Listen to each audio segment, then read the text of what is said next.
কোনো এক সময়ে রাধিকা হচ্ছে মানে রাধা হচ্ছে কৃষ্ণর প্রেমিকা।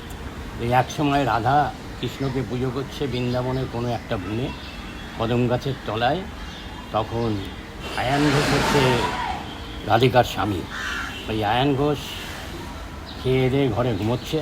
ঠিক সেই সময় এই বনের ওই রাস্তা দিয়ে যেখানে রাধা কৃষ্ণকে পুজো করছিলেন সেইখান দিয়ে রাধার শাশুড়ি এবং ননদ যাচ্ছিল ওখান থেকে।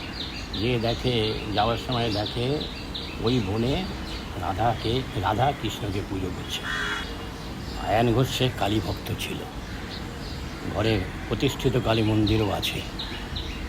তখন আয়ান ঘোষ বলল, কি আমার বউ কৃষ্ণের পুজো করছে? বলছে হ্যাঁ, দেখায় ওই বনে ওইখানে।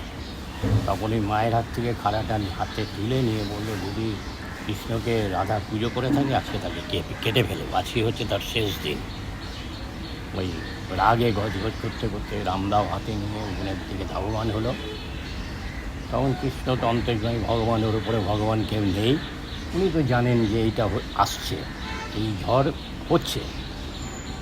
যখন অনতি দূরে ওই আয়ান ঘোষ রয়েছে তখন কৃষ্ণ কালীর রূপ ধারণ করেছে।